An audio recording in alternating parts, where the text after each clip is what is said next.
Well, hi everyone, and welcome to the fourth edition of Conversations with Myself. Last year in 2020, we had some fantastic conversations with some of the leading people connected to the PayPal network, whether it be merchants who were going through tough times with COVID.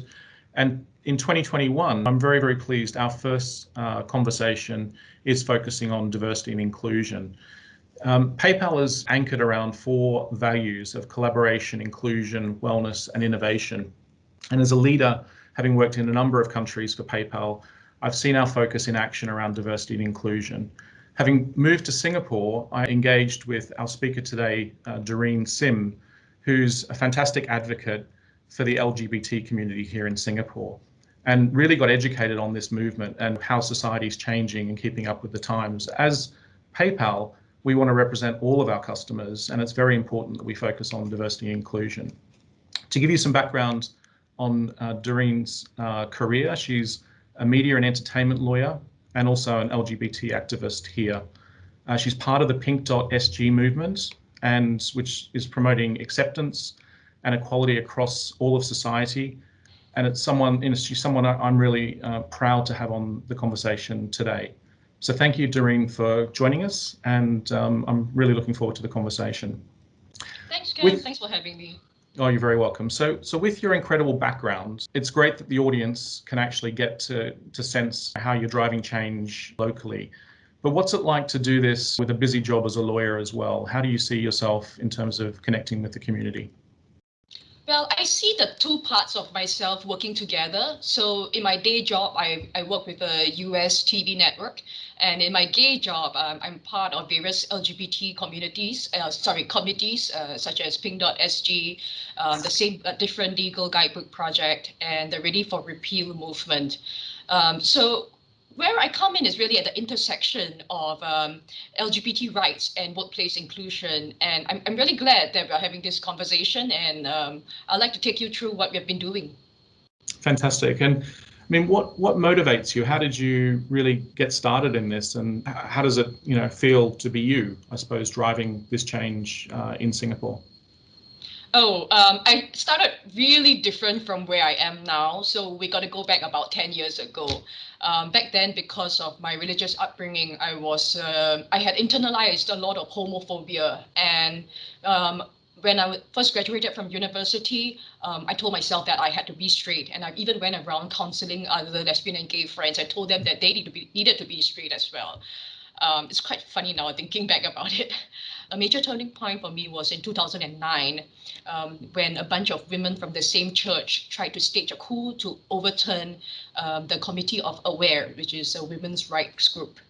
So they were unhappy that Aware was going into schools and giving students comprehensive sexuality education that was very balanced and quite positive when it came to LGBT issues. So I attended the EGM with the intention of voting out the new members who had staged the coup. And when I got there, what I saw was real 100% passion and courage by these women for what they believed in. And after seeing that, I resolved that I had to do something for my own community. And when Pink Dot came knocking a few years later, I jumped at the opportunity and I accepted their invite to be part of their committee. I mean, that's incredibly commendable and shows your passion and kind of learning in the moment, and also your outlook in terms of how you could make a difference in your community. But it's nice to hear the story that started small and then has grown.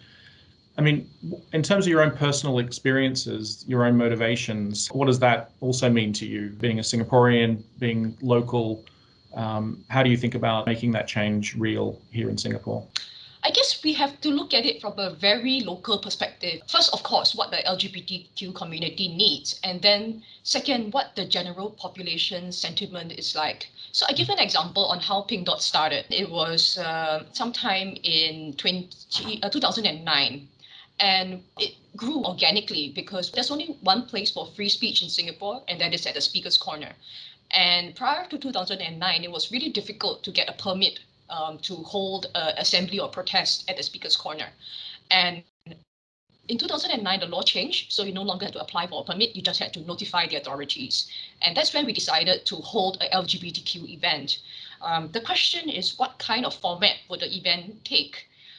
we looked at the Western versions of Pride and we decided that was not something for us. I mean, firstly, it's ridiculous because we're in a confined space, we're in a park. We can't exactly march around like how Pride processions happen around the world. And secondly, because LGBTQ issues were not spoken about in Singapore. So there was a lot of fear and ignorance about the topic. We had to go slowly and do something really simple that anyone and everyone could participate in. And we chose the color pink because our national flag is red and white, and pink is the mixture of those colors. And it's also the color of our identity card. So we wanted to make it really local and simple. So we told everyone that all you needed to do was to wear pink and come to the speaker's corner at a particular day, at a particular time, and stand up and be counted as one of those who support LGBT rights. So that's how the LGBTQ movement has been evolving in Singapore. Of course, we look to Western events and news and what's happening around the world, but at the same time, we look back into what's happening in Singapore and we customize it for the local community. So Doreen, maybe you could explain a little bit more about the challenges that you've faced and you still face, and what companies can do in Singapore to help drive a much broader focus around inclusion in society, but also within companies. Sure. So I'll start with the challenges, and there are three main challenges. The first is that LGBTQ NGOs are prohibited from registering as a society or a charity, and this severely restricts our fundraising and outreach capabilities. And the second challenge is discriminatory media guidelines. So in Singapore, our media codes prohibit any content which so-called promotes homosexuality. So this makes it very hard for us to reach out to the older demographic of people in Singapore because they consume mainstream media, basically. And the third challenge is the lack of protection under the law. So everyone knows that Section 377A is in our books. And additionally, there are also no explicit protections for LGBTQ people under the TAFEP guidelines for fair employment and also under the Employment Act. So I would say these are the three main challenges that the community faces. But that's not to say that nothing can be done. So what companies can do is to support LGBTQ NGOs in any way that they can, either by financial means or in-kind support to help the NGOs continue to do their work.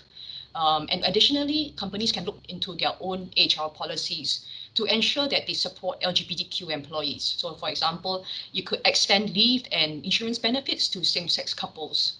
And also you could have a strict anti-harassment policy and send your people managers for sensitivity training.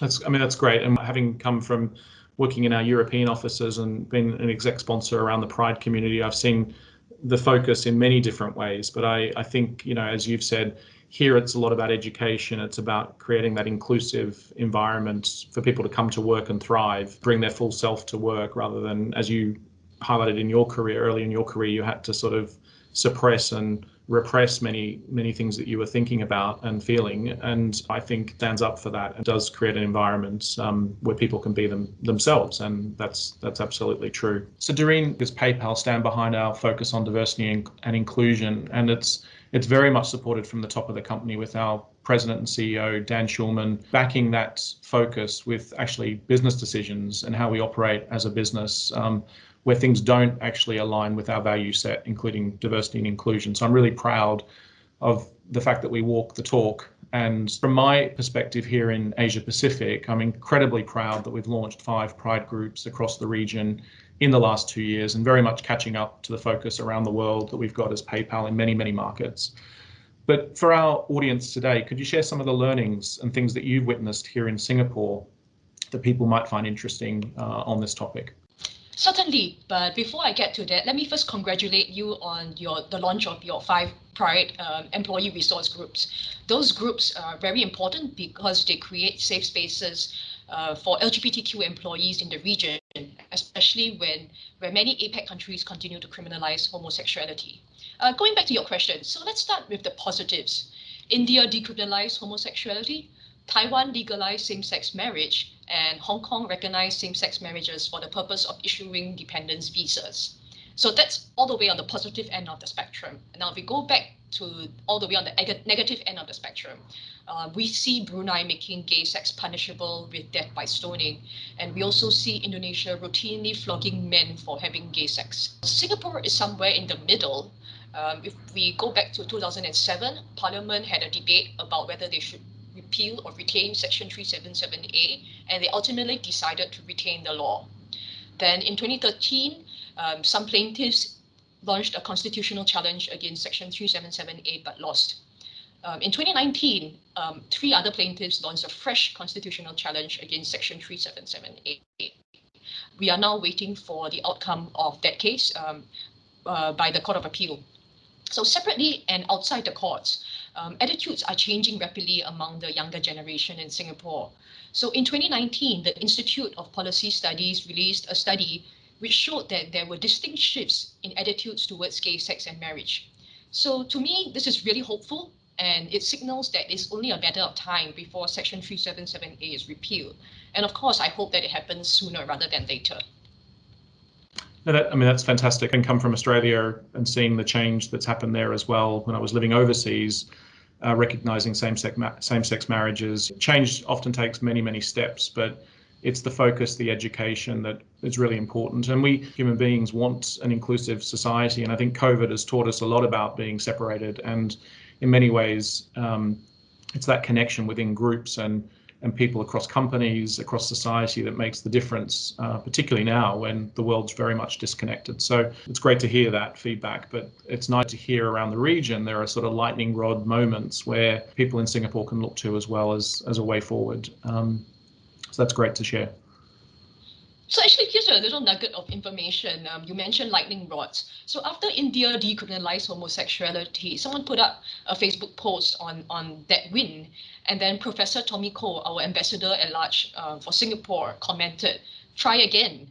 And that was what started the second round of constitutional challenges, which we have today for the striking down of Section 377A in the courts.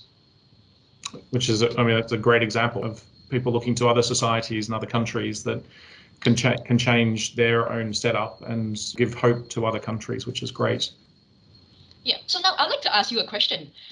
So Pinknot works with many small and medium enterprises that have little or no budget when it comes to D&I initiatives. So after setting up 5 Pride chapters across your APAC offices, what would you say are PayPal's most effective D&I best practices that SMEs can implement at little or no cost? So I think the first thing I'd say is that dialogue doesn't cost anything. It's actually creating the forums that people can have that exchange. And maybe in many ways, we've been, as a company, remote working globally since sort of March, April last year. And that creates different challenges in connection and how people stay connected to each other, but also our customers, etc. And I think, but it's also created opportunities to cross-fertilize a lot of ideas, not just across PayPal, where LGBT communities are getting connected with from people locally to other regions. A lot of virtual events, connection and learnings are happening even with people working remotely. I also think we've reached out to other companies, so there's a lot more dialogue, and a lot of this is employee-led, right? I mean, we provide a framework and a foundation, and the enthusiasm of our community groups and our affinity groups actually drives all of this. So it's actually it's like your own interest in this topic, on the side of your career and driving change. We've got strong advocates, as you know, internally here at PayPal in Singapore that are very passionate about this. And I think connection makes the difference. So I think it's not about throwing lots of money at it. It's actually about creating the environments, getting people connected in this world where we're working remotely. How do you create the dialogue that really matters? Because awareness is one thing. Acceptance of other people's differences takes time. And we want people to be aware of each other and connect employees in these remote working times. And I think this topic is a really important one. And I think it's probably thriving because people are able to be themselves, even in a remote working environment. I think I'm really proud that PayPal continues to focus on this, because you could easily just deprioritize it, but we actually have reprioritized and actually put more priority on these groups, because employees need to connect with like-minded individuals if they want to thrive at work. So I think it's not about money. I think it's about commitment, and it's about sincerity around a particular topic, which I think is right through PayPal on this particular one. So that's why I'm excited to share your story to the broader audience, because we can all make a difference if we try. So you're right. You're absolutely right. Dialogue doesn't cost anything, and it helps with building bridges and fostering understanding between different people groups. So Pick Note, what we do on our part is we create content that people can use to start dialogues. So for example, our annual outdoor rally has gone virtual, and people have used that to kind of organize watch parties. We also produce little educational infographics and comics around the issues that LGBTQ people face in Singapore, and people have used that to start conversations. So let's hope that more companies come on board. absolutely. I mean, employees really rally around this, and I think it helps people bring their very best to work, which is what we should all do as employers, right? And it doesn't cost a lot to focus this way. So another aspect that really stood out for me as well is the Ready for Repeal movement, which you're part of. Could you share some, background on this and also its objectives? Yeah, the Ready for Repeal movement is an online movement for the repeal of Section 377A. And it was started by two friends in 2018 when the government refused to include Section 377A in the Penal Code review. And it was initially conceived as an online petition, which garnered over 45,000 signatures. And some prominent signatories included our ambassador at large, Professor Tommy Koh, a former Attorney General, Professor Walter Woon, and prominent business leaders like Mr. Ho Kwon Ping and his wife, Claire Chiang. So the petition and a cover note was submitted to the Penal Code Review Committee during the public consultation period.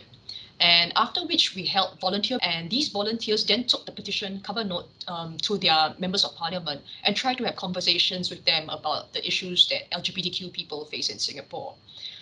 So then we heard back from the Penal Code Review Committee, and unsurprisingly, 377A was deliberately excluded from the review. So since that opportunity has passed, the movement has shifted gears to become more of a public education and outreach movement.